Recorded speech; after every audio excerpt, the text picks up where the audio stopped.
Hello guys, welcome back to my new video. আজকে আমি আবার একটা রেসিপি বানালাম, যেটা আপনাদের আশা করি সেই ভিডিওটা আপনাদের খুব ভালো লাগবে। দেখেই তো বোঝা যাচ্ছে ওল দিয়ে আজকে মাংসের রেসিপি বানিয়েছি। প্রথমে মাংসটাকে আমি কেটে পিস করে নেব, ছোট ছোট পিস করে নেওয়া হয়ে গেছে। এবারে ওলটাকেও বানিয়ে নেব।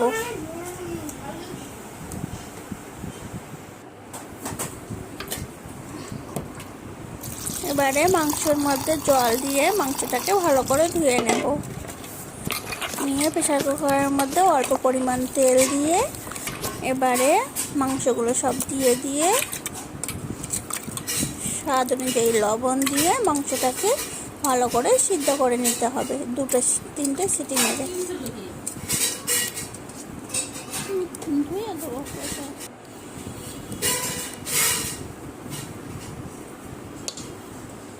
এদিকে ওলের মধ্যে আমি ওলটাকে এইভাবে বানিয়ে নিয়েছি, ছোটো ছোটো পিস করে, খুব ছোটো না খুব বড়ও না।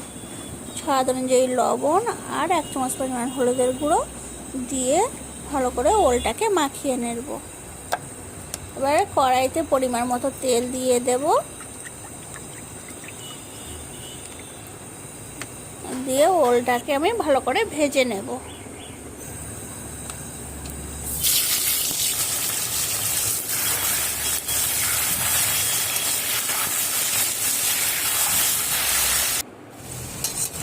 ওলটা ভাজা হয়ে গেছে, এবারে এক সাইডে নামিয়ে রেখে দেবো। এবার যে মাংসটা সিদ্ধ করে নিয়েছিলাম ওই মাংসটাও ভালো করে ভেজে নেব।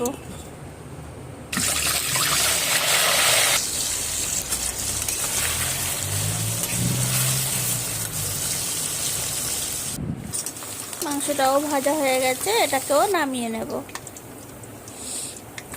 নিয়ে এবার ওই তেলের মধ্যে রসুন, আদা, পেঁয়াজ আর একটা টমেটো দিয়ে ভালো করে ভেজে নেব।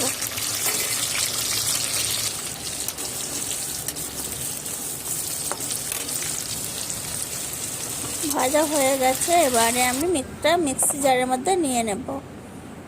এখানে আছে সাজিরে, মরিচ আর এলাচ, লবঙ্গ, দারচিনি, ওটাকেও দিয়ে দেব। দিয়ে স্বাদ অনুযায়ী লবণ, 1 চামচ পরিমাণ হলুদের গুঁড়া,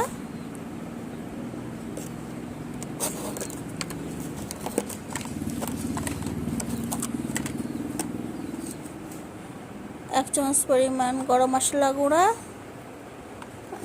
2 চামচ পরিমাণ ধনিয়া গুঁড়ো, গরম মশলা, জিরে গুঁড়ো।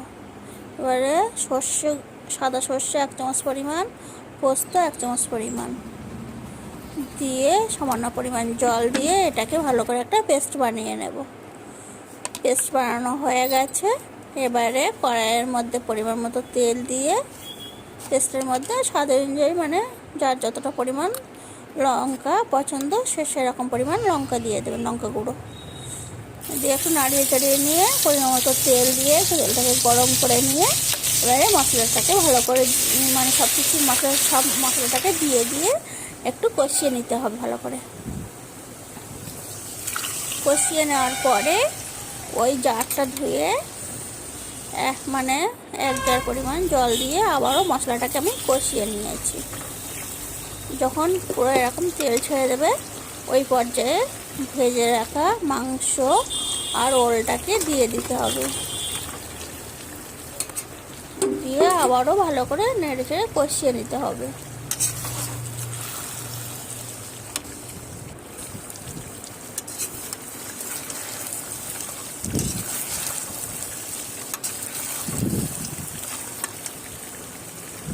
কষিয়ে নেওয়ার পরে এবারে পরিমাণ মতো জল অ্যাড করে দিতে হবে।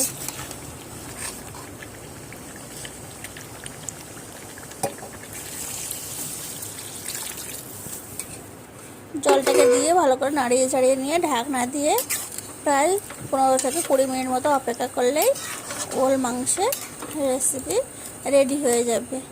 এই রেসিপিটা আপনারা ধোসার সঙ্গে খেতে পারেন এবং ভাতের সঙ্গেও খেতে পারেন।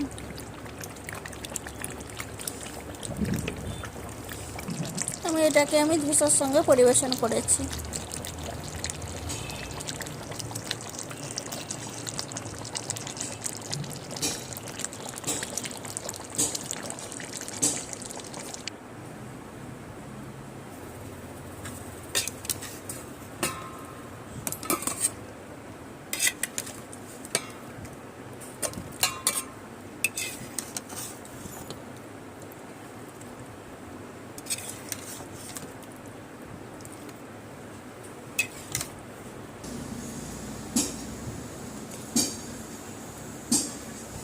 দেখেই তো বোঝা যাচ্ছে কতটা লোভনীয় ও টেস্টি হয়েছে।